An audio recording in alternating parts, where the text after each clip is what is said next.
सामने उभर करके आता है। उसके बाद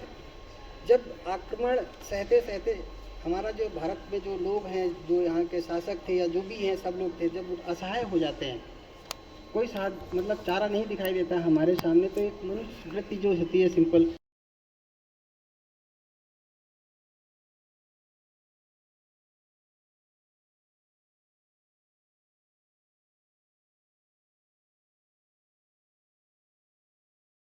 उसी,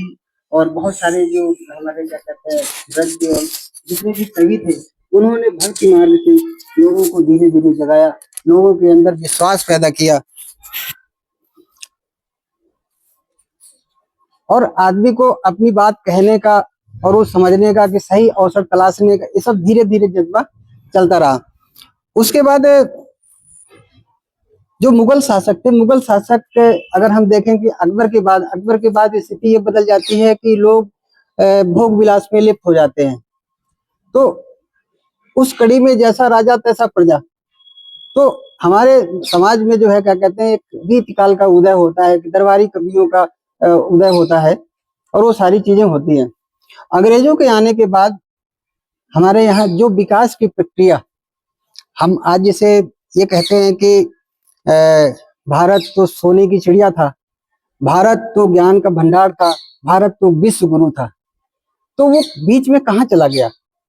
बेसिकली क्या है कि हमने रिसर्च करना बंद कर दिया, हमने शोध बंद कर दिए, हमने जो है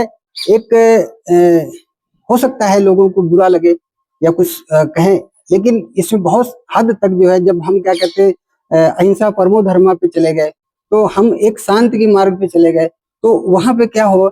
कि आज की डेट में भी अगर हम देखते हैं तो शांति का मार्ग केवल उतना ही नहीं है, शांति का मार्ग युद्ध भी है। अगर हम आज की डेट में ये सोचते हैं कि हमारे पास परमाणु बम है, तो हम ये कल्पना कर पाते हैं कि कोई हमसे जो है टकराने से पहले 10 बार सोचेगा।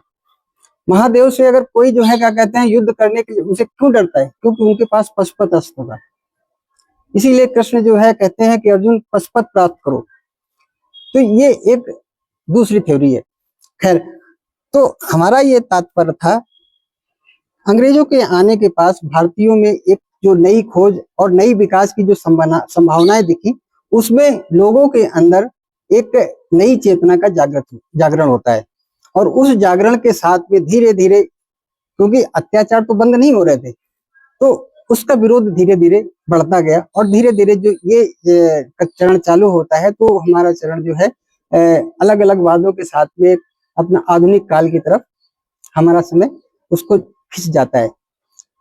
तो इस आधुनिक काल में जो अंग्रेजों के पराधीनता के उस समय में जो साहित्य का दृष्टिकोण था, उसमें राष्ट्रवादी